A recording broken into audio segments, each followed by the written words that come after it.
We shall jump right in.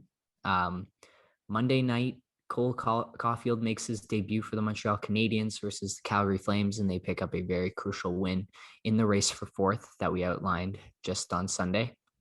And Ottawa has beat Vancouver twice this week, which is huge for Montreal.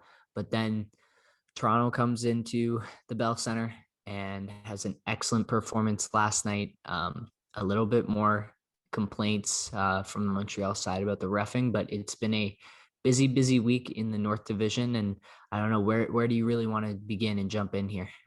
Yeah, I guess we can start with the race for the fourth. It seems like a bit of a who can come in last place in the race to the bottom because none of these teams really are making that strong playoff push that generates momentum and cinches the spot and is going to be a big story heading into the playoffs as things stand.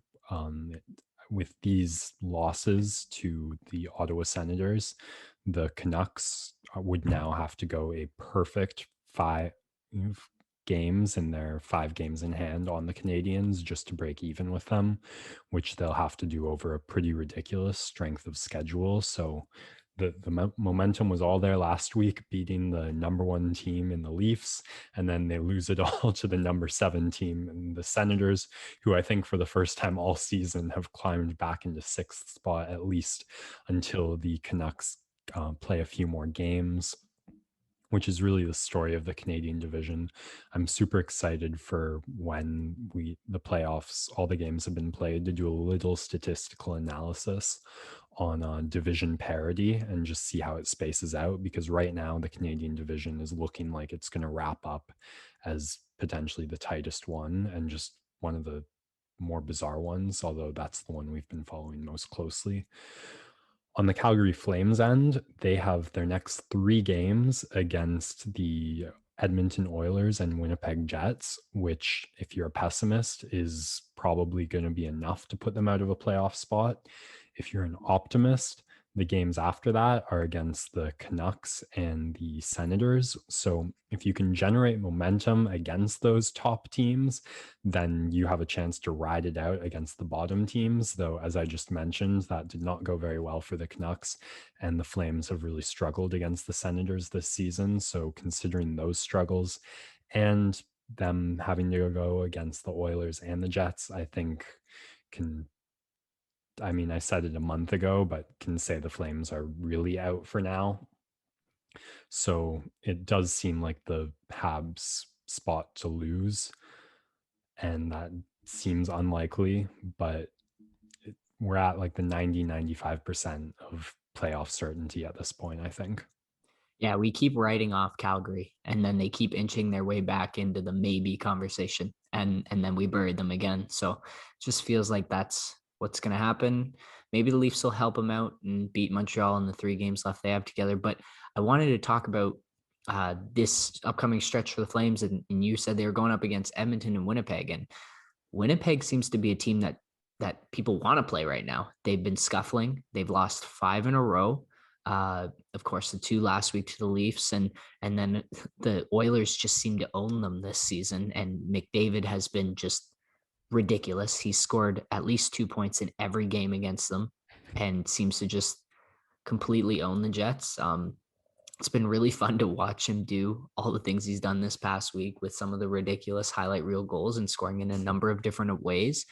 And this looks like the first round matchup between the 2 and 3 seeds. And if you're Winnipeg, you got to be super worried about this matchup because it just, like we said, each team in the division has a poor matchup. For the Leafs, it seems to be either the Canucks or the Senators, who are the 2 worst teams in the division. But for Winnipeg, it's definitely Edmonton, and that's something they should be very concerned about heading towards the playoffs.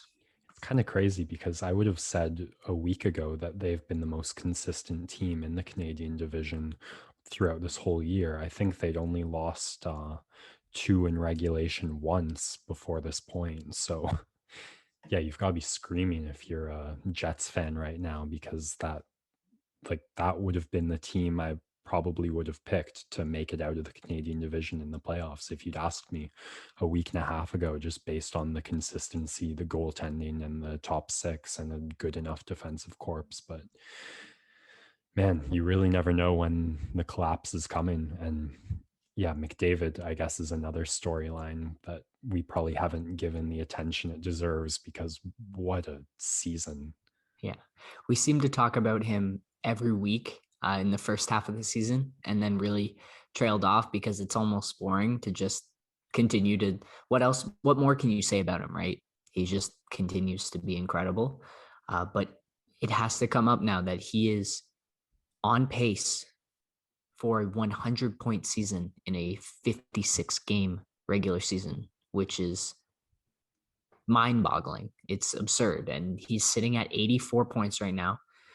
He's only 7 goals behind Austin Matthews for the race for the Ross, or the Richard, pardon me. And he's going to run away with the Ross, but he's got 9 games left in the season to get 16 points, which is well within his point pace, especially if he plays Winnipeg a couple more times. And yeah, it'll be fun to really track down the stretch run here. If he can reach that milestone, be really, really impressive. And if he does that, then most likely you'll have the Oilers as that number 2 team in the North Division heading into the playoffs. But okay, if you have a thought about Edmonton, I'll let you go. I was going to move on. Oh, I'll say, yeah, at this point, teams are playing for momentum, it seems like, more than anything else. The Jets and Oilers are going to play each other. And in this COVID age, one home versus away game probably doesn't make that much of a difference. Though I haven't really taken a look at how the home away matchups have varied this season compared to others in terms of points. And then I was going to segue saying, we haven't really talked about McDavid scoring 2 points in a night, because it just seems automatic, much like